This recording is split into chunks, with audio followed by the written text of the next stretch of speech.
So another good morning. October is coming, and that means God on Broadway for Asbury, and we, the mystical and spiritual God on Broadway. And we've been so lucky that the sets that provide a lot of the magic for God on Broadway are created and made here at Asbury. We've had Carl and Judy Graham lead us with their creativity, and now we have Linda Combs. And the story I'm getting ready to tell you is a true story. It happened here at Asbury last Wednesday. Linda has created some beautiful miniature sets for all of us who are the worker bees who want to work really hard and try to bring her vision to life. So last Wednesday, I found myself upstairs in what we call the dance room, working with some of the worker bees. I know that story begets story, that begets story, that begets story, and all of a sudden, the shortest distance between a room full of people is a story. So we have Billy and Linda Aiken over here in the corner. They have a massive project. And not only is it really big, I'm not going to tell you what it is because I don't want to spoil it, but not only is it really big, but it's really tedious. And it's kind of their project. And they've been working on it 4 hours every week for the last, or even if they've come more than twice, for the last 3 weeks. It's really a tedious project. And they still like each other. And then there's Sally Gellick. She's painting cream colors on big bamboo poles that are about 8 or 9 feet long. And then there's Marian Donahue and Laura Lindsay. And they have a long piece of cloth. And they're very tediously and very exactly folding it over and taping it down 3/4 of an inch. 3/4 of an inch all the way down this long piece of cloth. And then they start and do 3/4 of an inch on the other side, taping it down. They are doing it very precisely because they know if they don't, the obsessive-compulsive, type A, perfectionist, Chief Linda is going to make them do it over.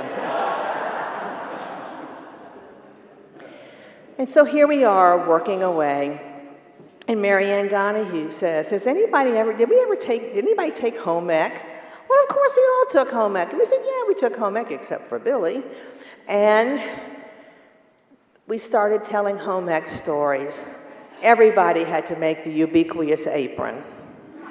But other schools had more sophisticated things to do. Now, Linda Aiken made a sheath dress. And the sheath dress had a Peter Pan collar.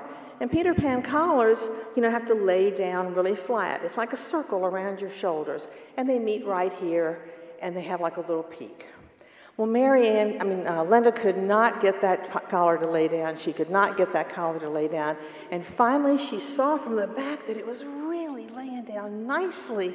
And so she put it on, and it met perfectly at each collarbone. But Sally Gellick said, I made a sheath dress with a 22-inch zipper. And I must have done a really good job on it because I got an A. In fact, Sally said, I made my husband a sports coat one time. I lined it and everything. But I don't think he ever got to wear it because it went out of style before I finished it. Well, said Chief Linda, I made my husband a leisure suit. That reminded me of Elizabeth Terry, who is a member of this church and came in the beginning when Billy first came here. She was 16. Now, Elizabeth, you know her as the chef and the owner of Elizabeth's on 37th Street.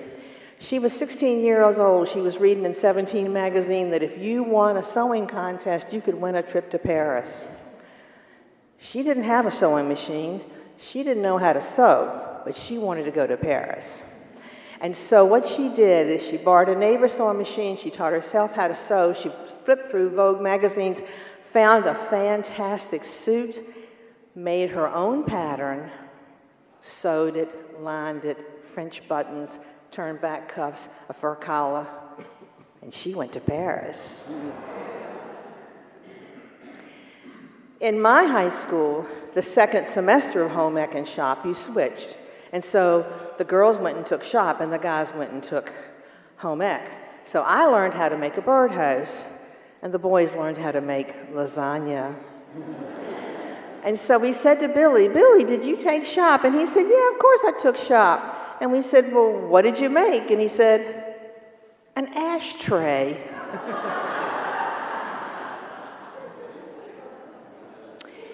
So then Marian and Laura Stelly telling us stories about their mothers and their grandmothers making their clothes.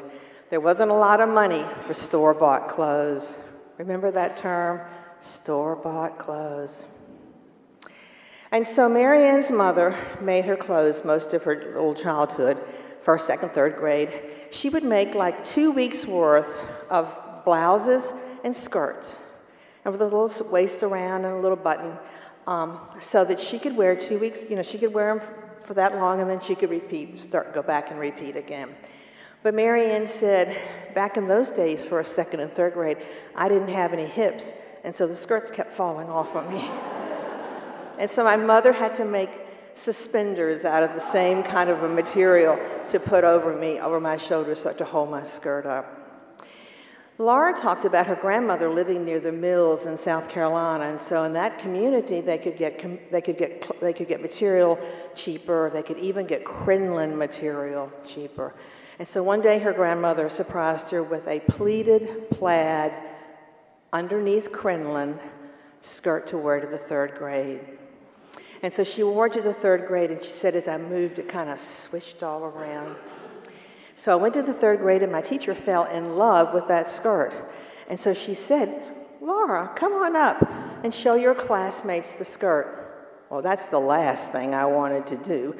So I held back, but she insisted, and I got up there, and she said, "Look, people, here's a beautiful pleated plaid skirt. See how all the plaids line up just like they're supposed to. The pleats line up just like they're supposed to." And she turned the hem of the skirt up, and she said, "She even has a crinoline under it." Well, I just kind of grew taller and taller, and I started swaying a little bit, and that skirt swished all around, and I thought I was the queen of the third grade. Well, how did we get patterns for all these things? We ask each other. Well, they came out of McCall's magazines lots of times. Your mom got McCall's magazine. She could carry the pattern out, and you could cut out paper dolls. Do you remember paper dolls? Yes, we all said, except for Billy. We loved their paper dolls. Paper dolls, oh. So we went on and told a bunch of paper doll stories, which led Chief Linda, to say, "I love adult coloring books. Love adult coloring books. I color in them all the time, and they actually calm me down, make me peaceful. I just went to Chicago, and I don't like to fly, and so I colored on the plane to Chicago, and you know what? It really worked. I arrived there calm and happy. But on the next day, they had to cancel our flight back to Savannah, get a mechanic in to fix the plane. It went on and on and on. So I was like stuck in the airport for about 8 hours. And Laura turned to her and said, "Did you color all that time?" She said no. But then Marianne said, "My sister-in-law loves to color as much as you do, Linda. In fact, she loves it so much that she was worried about it being normal or not normal. And so she went to her psychologist and she said, 'Is it okay that I color this much?' And he said, 'Yeah, it's perfectly fine, as long as you don't cut the page out of the book and ask your mother to put it on the refrigerator.'" So story begets story begets story. If some of you are sitting here and you're too young to know about crinolines and home ec and store-bought clothes, ask somebody older than you. Let them tell you their stories, and you can tell them some of yours too, because the closest people are and the shortest distance between two people is through a story.